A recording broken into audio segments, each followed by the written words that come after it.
Welcome to Indie Music Podcast, episode 325. Dynamics are awesome. Indie Music Podcast now has a Patreon at patreon.com/indie_musiccast, and we invite you to become a member for exclusive benefits. For next to nothing per month, you can get members-only podcast video, early access to upcoming episodes, merch, and more.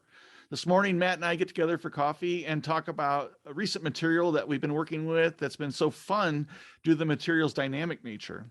Enjoy the show.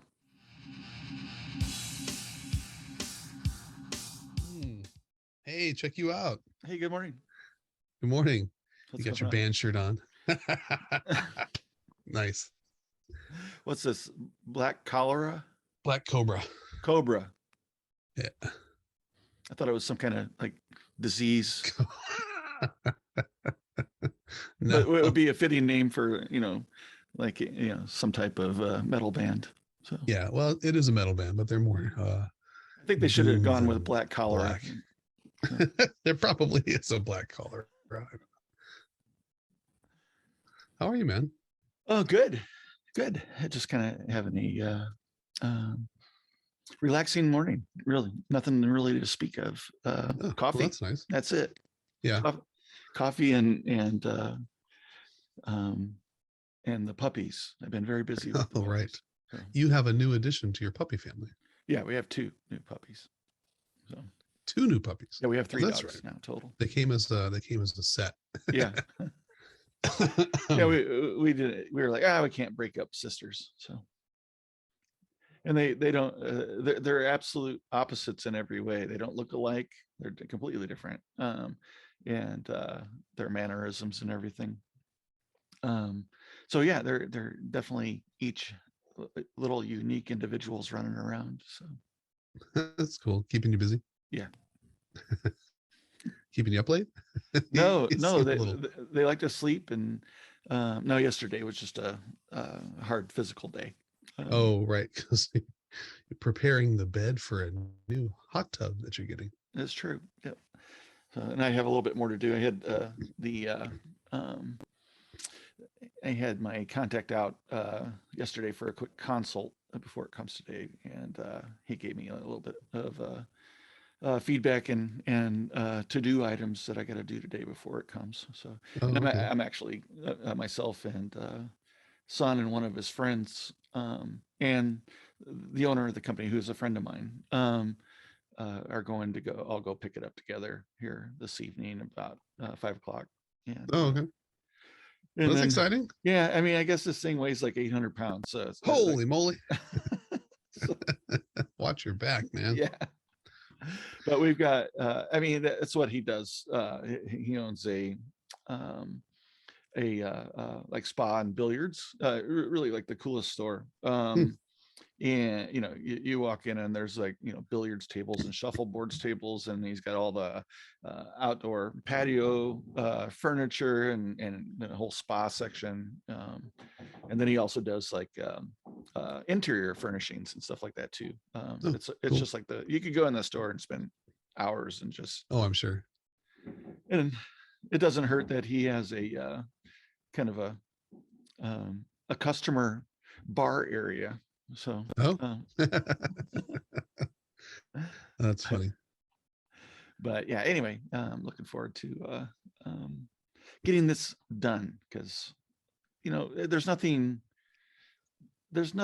light or easy about landscape work. I mean, everything is either heavy or hard or difficult, or takes a huge amount of, and it's always happening like, and it's when it's like the worst conditions. It's hot, right. Raining. I worked in the rain for like 2 hours yesterday. Oh, really? This stuff had to get. Yeah, we had thunderstorms coming in. Yeah, it's always like some kind of time crunch too. Yeah.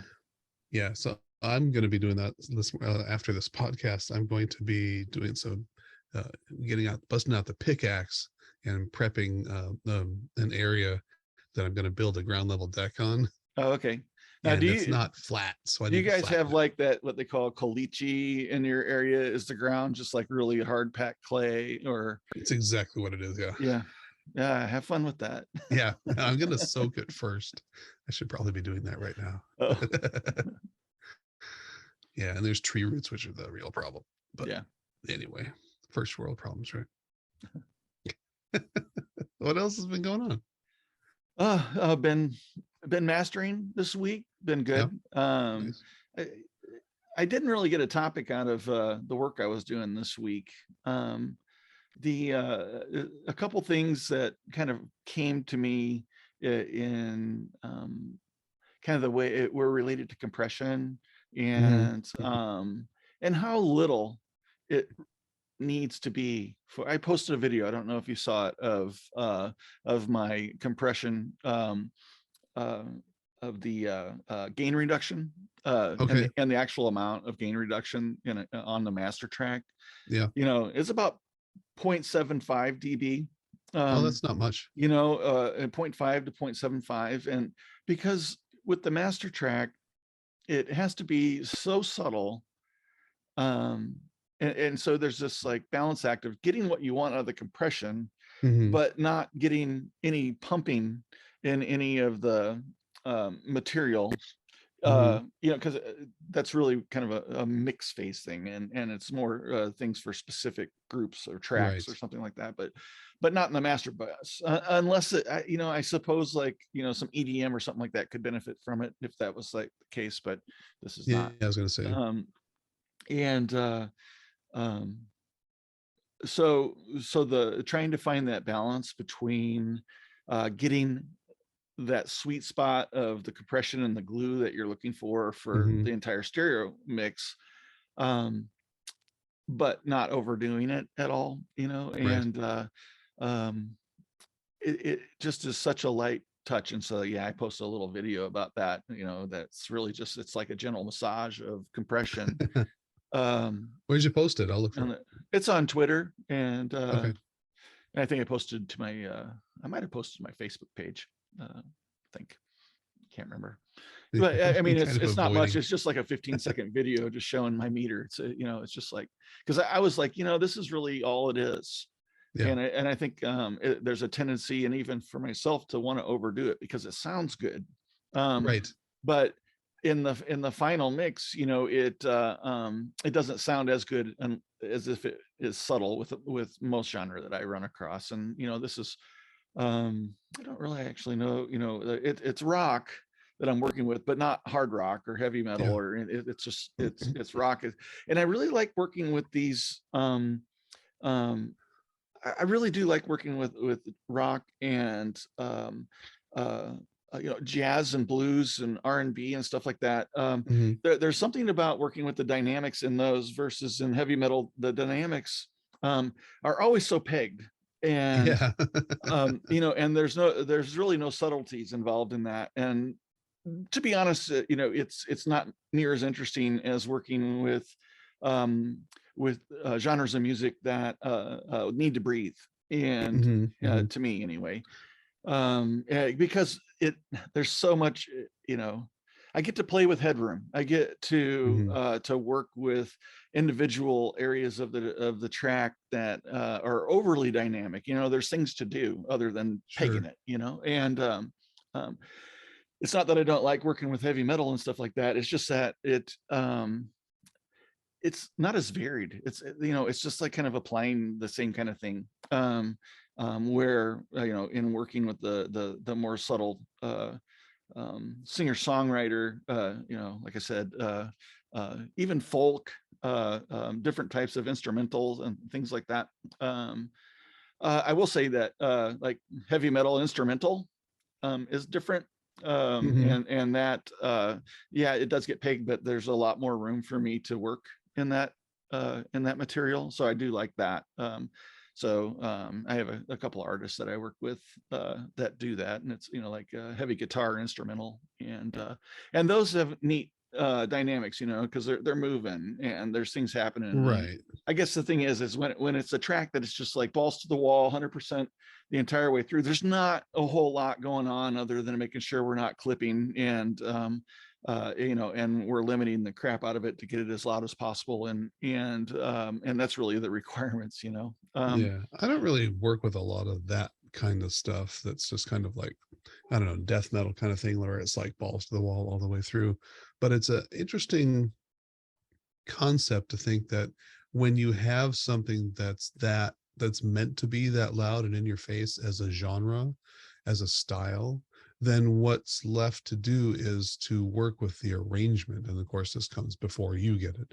But, that's why you have things like, how Linkin Park, which, is not really heavy metal or even, yeah, um, they'll have like the verses will all be quiet and it'll be the singer and like some basic instrumentation, and then when it hits the chorus everything goes up to 100, right?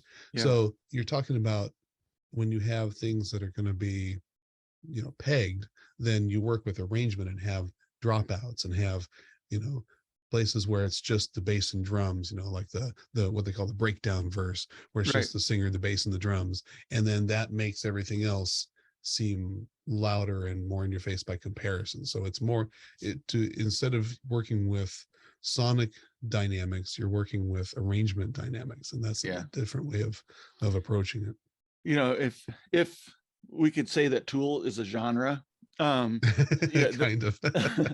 that to me is like would be the most fantastic. And I actually have worked with a couple of artists in the past, and sadly one of them passed away. And so, but he was so fantastic and fun to work with, and um, and he was in that type of genre. And Mm, and the cool thing is that it's so vocal. There's so much.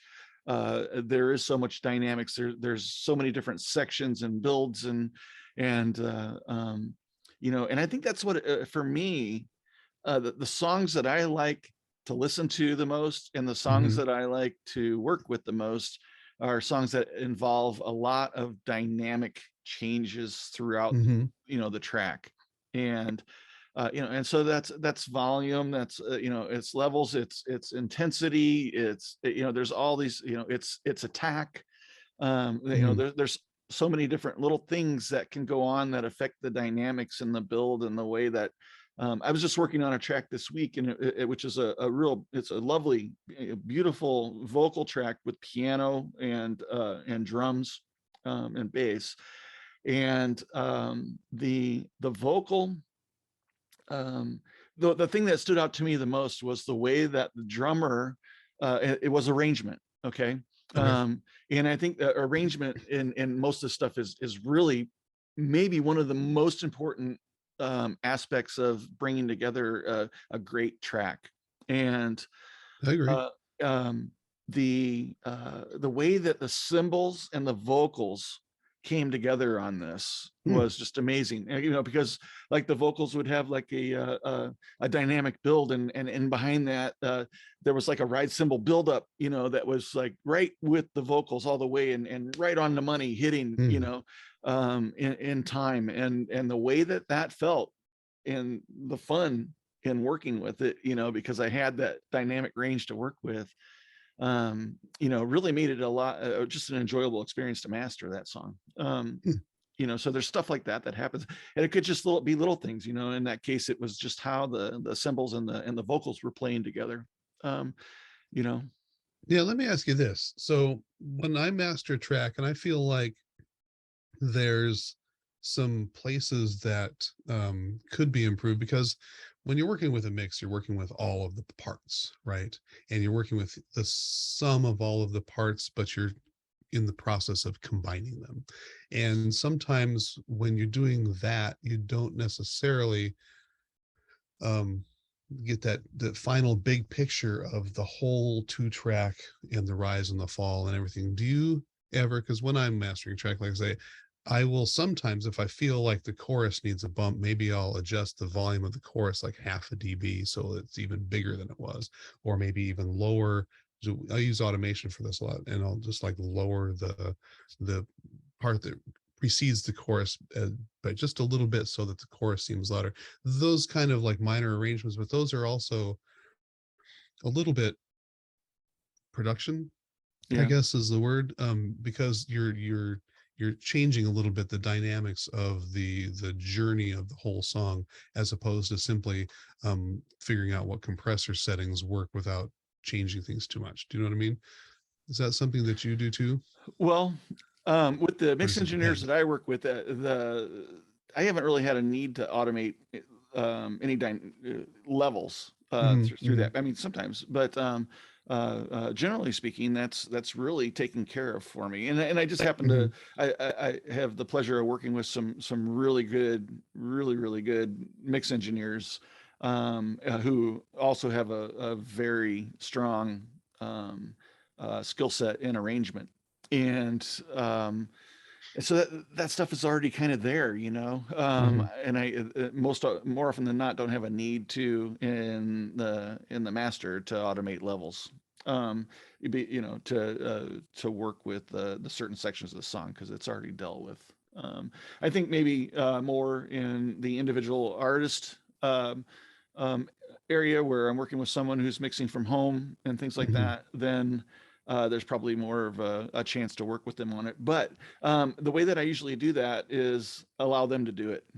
It's kind of their thing, you know, and to go ahead and automate those things. Sometimes it's because the it's an individual instrument or a couple, but not the entire track that needs to Oh, I see. come up, you I know, see what and you mean. it's not everything.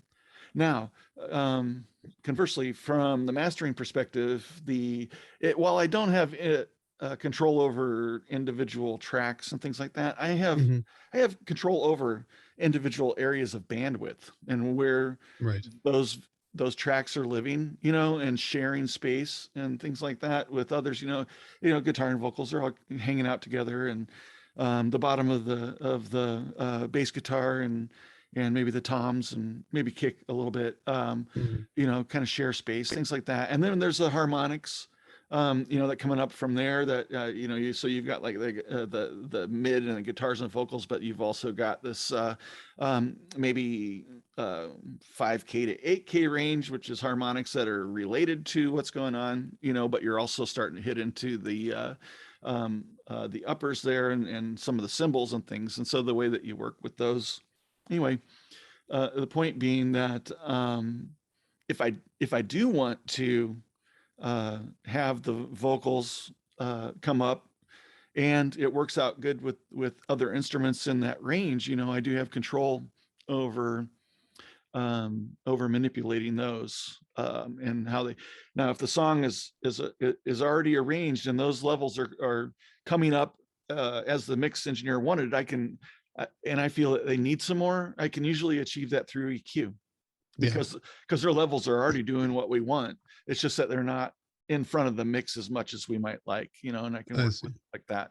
um but yeah, otherwise it would be in the scope of the entire mix coming up or down, um, which would be probably something I'd want to go back and talk to the producer Hmm. or the mix engineer about and get their feelings on me applying some automation like that, because that's really kind of getting into an artistic decision of the Right. of the music where I might want to double check that Yeah, before I I make that agree that change. anything that kind of crosses over into artistic decisions as opposed to taste, um, that kind of requires a check with the artist, the mixer, or the producer, or all. Yeah, and sometimes my taste doesn't match up 100% No, with sure. others, and the way that I like to hear things. I don't know. I really like cymbals. I like them a lot, and Really. I yeah, and I like hi hats and I like to hear the clicks, and stuff like that on that end, and so I've had it been told to me that it's a crispy sound, Okay. not in the sense of rough, but it's got those highs are pronounced, Okay. and sometimes others agree with me in what I'm liking, and then sometimes they're like, can you bring that down, Hmm. and that's okay, because that's where we work together and we go, and we find that happy medium of what everybody likes, Yeah. which is the key, which is part of the process of I always deliver a demo master version after my first run and then see where we're at with it and Right. take feedback or and with the people that I work with a lot, I usually don't have a revision because we already know each other. Right, right, right. Sometimes we do.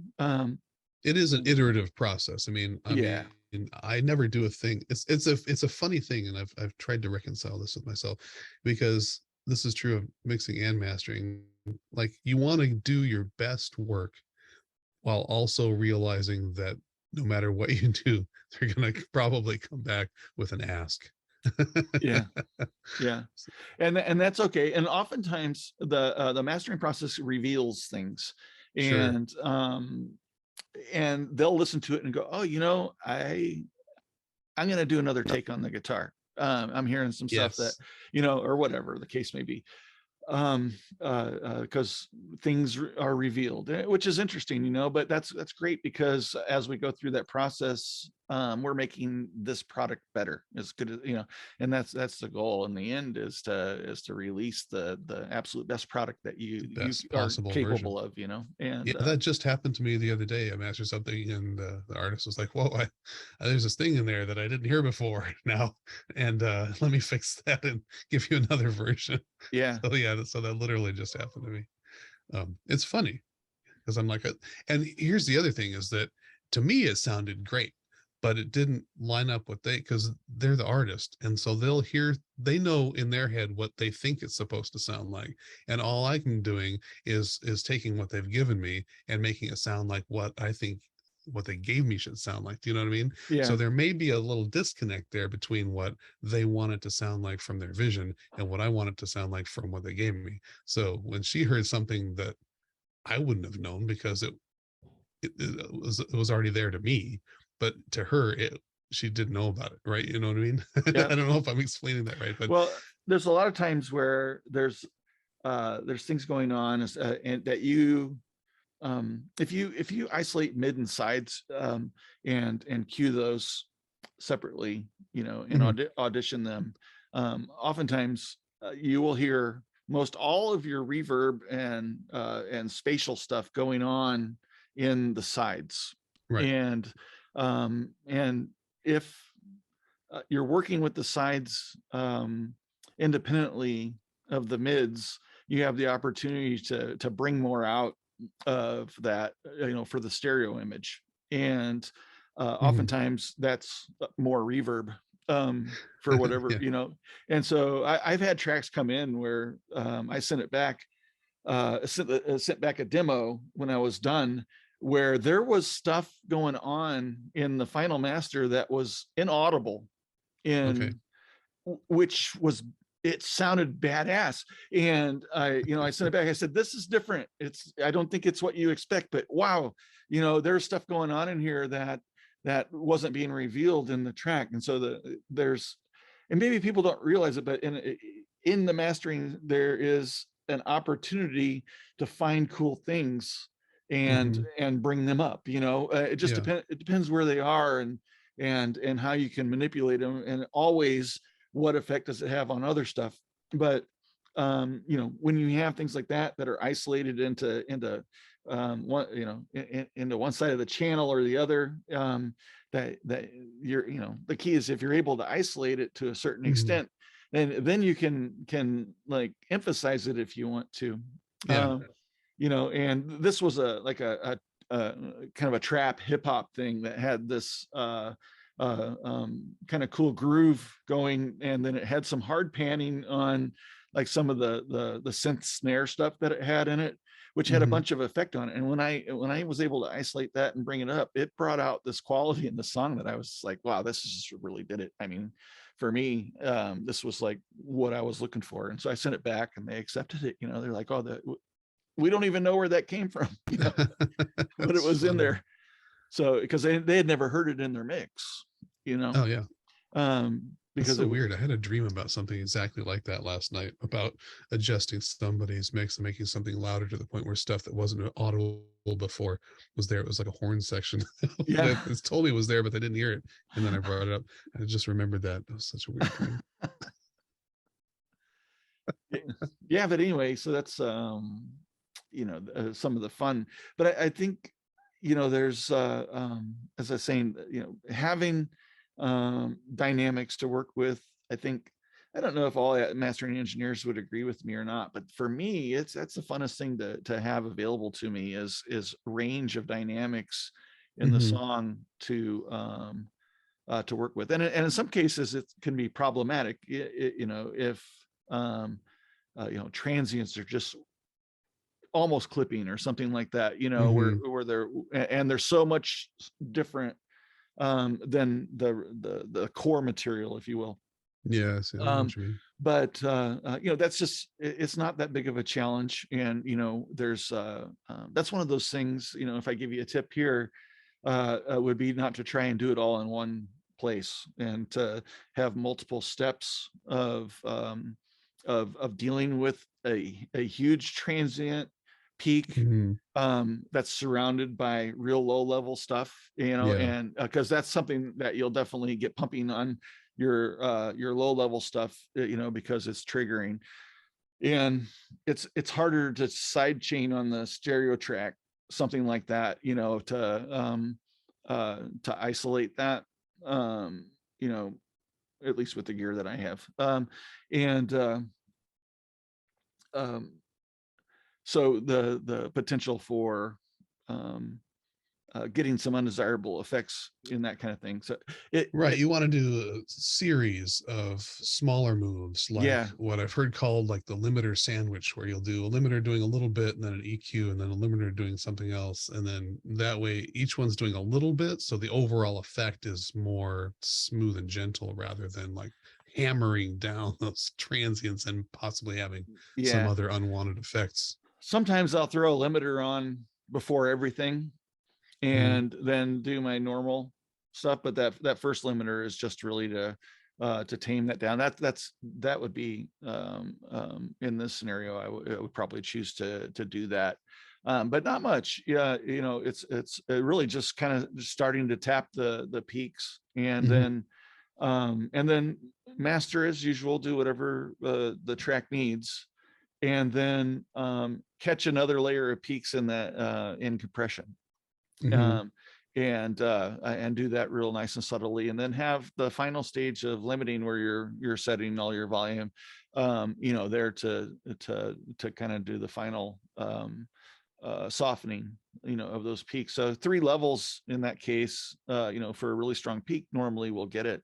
And the EQ, it just depends if that transient needs to be EQ'd. That's a matter of more of A being against the original and seeing if you're destroying the Right. quality of the snare or whatever it is, Yeah, yeah. because oftentimes the snare sounds really good coming in, and I find myself A being to ensure that I'm not changing the snare in any undesirable ways, is one of Yeah, the it's such an main things. important part of the the personality of a song, the Yeah. snare. And if it's the culprit, which it normally is, then you can have a real chance of dulling the snare down, Hmm. and losing that attack. You really need to preserve that. So doing it, in stages is a really nice approach to trying to control that real high. And you'll get those. Oftentimes that's kind of coming from the mix engineer. So if you do get those, there's an opportunity there to ask the mix engineer to tame that down first too, because that True. can make it a simpler mastering process. But it just depends what you have. I always like to try stuff first and see what I can do with it anyway. Yeah. And if I think it could be better served, then I might talk to the mix engineer. But Yeah, that's a good idea. It's smart. It's nice to be able to go back to the mix engineer and have a good relationship with them yeah, and say, hey, this when I'm working with my compression and stuff, this snare jumps out a little too much. Can we yeah, adjust that and see if it makes a difference? yeah. And I think that's really important. And I like to always have like a team mentality and relationship Sure. with the artists and producers that I'm working with, and Same. I like that because I have really good relationships with everybody that I work with, and it makes it fun. Oh, We're totally. working on it together. So Well, yeah, it's not you against me. It's you and no, me no, again. It's you and me on the same team to reach this common goal. It's not you. It's not your goal and my goal. It's our goal, right? yeah, Yeah. Um. So about compression, I was going to ask you earlier. You were talking about compression and doing light compression and making sure it didn't change the quality of the song. Are we talking about your DBX, or are we talking No, about? no, Okay. no, I'm talking about my the outboard compressor. In this case, the warm uh, um, bus compressor, Hmm. and it could be any compressor really, though, doesn't matter. Sure, Um, sure. I was but just curious in your case, 'cause I know you have the DBX. no, that DBX, I only use it for vocals. It's a vocal canister, Okay. so that's only for like uh, um, I've used it for VO recordings that I've done in the studio, Hmm. and I obviously I've used it for our podcast. I'm not using it currently, but um, I do intend to come back now that I resolved that problem we talked about last week with Hmm. my uh, with the bit rate. Yeah, yeah, yeah. I want to try it again and see if that resolves that problem, because it was the same problem. It was, how that sound, the noise Right. floor would come up and it got, and the gain changed. Yeah, That as the gain changed, it just threw me and off. that was exactly the same problem with the DBX not even in the. I'm so happy Yeah. it happened because it So made me you could realize it. I don't isolate think it. it's the DBX. So, um, Yeah. but yeah, Yeah. I'd like to. Speaking of equipment, I'm using another different mic today. Oh, I swapped out. This is and this is the first time I've ever really using it. It's a CAD. It's a KBM 412, which is really it's a kick mic, and I bought it right. thinking that it would be cool for like podcasting and vocals because it's high SPL and like a big roll off, Mhm. so that it can get that kick. And I just thought it'd be interesting to have this for the quality of it. Now, when I bought it, of course, it expected a high SPL, and I didn't have, and having I had to turn up the gain too much. But now that I have the inline amp, I thought it'd be cool to try it again. So I It's think it got sounds all right. really good bottom end. So, which Yeah, you'd I think expect that's out where of it that mic. shines. So, yeah, it's not boomy at all either. It's real smooth. So, Yeah, I'm kind of pleased with it. I'm kind of surprised at how good it sounds because I kind of was like on it before, but now that I have the inline amplifier to boost the gain cleanly, I'm like, huh, it's not bad. yeah, no, it sounds good. uh, So I don't know what to make of the title of this one. I'll figure it out. But well, it's about something about compression and changing. I don't mastering and dynamics. I don't know. know. Working with um, dynamics, something Working like with that. dynamics and being true to the original source material. I don't know, something There's like not enough room for that. that. I know it's got to be short. Um, so yeah, so that was an interesting point about the compression being light and how much compression do you add to make it sound good while not imparting too much flavor or changing the source material too much. Yeah. Now, what I will say is this is where color comes in. So, um, uh, in my case, I engaged transformer on my compressor, Hmm. and but it's so light, so the compression is just very very light, but the transformer adds a little bit of color, Yeah, and just so, because what we're all looking for is that we all like saturation, we just don't know it, right. and and so adding some saturation, in with a real subtle, compression, did it for me in this track, and got where I wanted to go. So it just depends. Use the tools that you have available, and sometimes that's color, and it's just a matter of using it tastefully, I think, and I do not like over the the top. sound of transformer color, Yeah, transformer saturation. People do like it. People, but they don't know they like it. yeah, They don't know that that's what I'm doing. yeah. I have options to add tape saturation, Hmm. I like that and too. yeah, and real, real analog tape saturation, which I found to be of higher quality than the plugins. It's a lot of plugins, and I don't know. It maybe maybe it's just a personal tasting. It probably is, but I really like what's going on. By running the audio through a tape recording and then capturing back in the playback head immediately in the same loop and bringing it back into the digital session. And wow, it really um, you wouldn't know that you're in a digital session anymore, you know? Hmm. Um, That's right. I still got to send you something so I can hear what that sounds like. I'll do that so this week. yeah, I think I've been getting kind of a feel for it. Some genres, yeah. You know, I've worked with hip hop artists. They do not want analog. Um, you know, they A B it, and the decision has always been completely in the box for hip Oh, hop really? stuff that I've worked on. It's been Why do you think interesting. that is? I don't know. I don't know.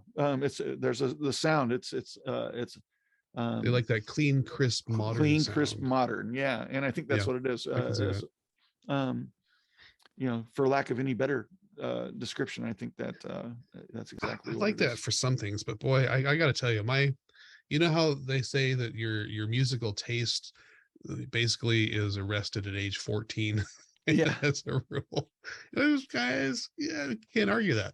But I feel like my sonic taste is arrested in the 90s, Uh, which is gosh, like mine. right when dynamic range was big. They didn't crush everything on CD yet, and it was kind of warm analog and wide. That's Yeah. kind of my jam. Yeah. I mean, I can look back and see, and there was never a point where I was locked in. Hmm. And you know, my musical journey. You know, I won't do it, but you know, complete. You know, I can see the divisions, and I know From the the time frames, 60s to and how that, you know, and I look at where I'm at right now, and it's no wonder I can't like settle on any one thing, because I've got so many things that I like that I oh sure. you know, and maybe that's a good thing or maybe that's a bad thing in terms of playing. It Yeah. is made things because I don't know what the hell I want to do, and I've had teachers go, you really need to decide what you want to do, you know. How And funny. Yeah, you should see my CD collection. It literally covers everything. like all the Definitely have walls, my you mean? favorites. Like Definitely it have my covers favorites. covers all the walls and the ceiling Well, and yeah, that's covers true everything. too. Yes, many hundreds of CDs. But yeah, everything classical, bagpipes, Brazilian music, a lot of heavy metal, Yeah. a lot of pop, country. Garth Brooks is in there. Lady Gaga's in there. Christina Aguilera. I mean, I mean, it really ranges, but also a lot of Def Leppard and Metallica and Alice in Yeah. Chains and Dio, and I mean, bands you've never heard of. It's broad. Yeah. It's broad. My taste is broad, but sonically, I do love the kind of good headroom, solid, beefy, analog, wide sound. Yeah. That's my jam. Yeah. That doesn't incorporate stereo wideners.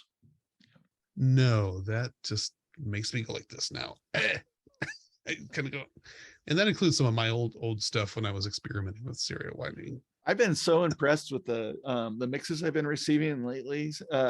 How good the stereo image is before I even touch it. I mean, Nice. it's people are the material that I'm working with has just been so good. You know, it's such a pleasure to work with in that way, because then I'm like, well, now, you know, now I need to work on preserving the stereo image. Right. Now that's new. You know, New usually it's like challenge. enhancing it. Yeah. So that's been really cool. And in some cases, you know, it still um, uh, enhancing it in some ways. You know, where different areas of the material are brought into the stereo image. But and it's I know we were going to talk about it a little bit, but it's given me a lot of new insight into the visualizations Oh, and okay. what certain visualizations are really telling me when I look at them. And because sometimes it's a little ambiguous as to, is that good or bad what I'm seeing, you know. Yeah. And now getting an idea of understanding what is really good Yeah. in a visualization, and comparing that um, is it's important, because it gives you a new way of double checking yourself, you know. But Yeah. We got to wrap it up. Thanks everybody for tuning in. Appreciate We you. want to get our money's worth, you know. Right. Have a great week, everybody. Like, Peace. comment, subscribe, tell your Cheers. friends. All We right. appreciate you. See you later.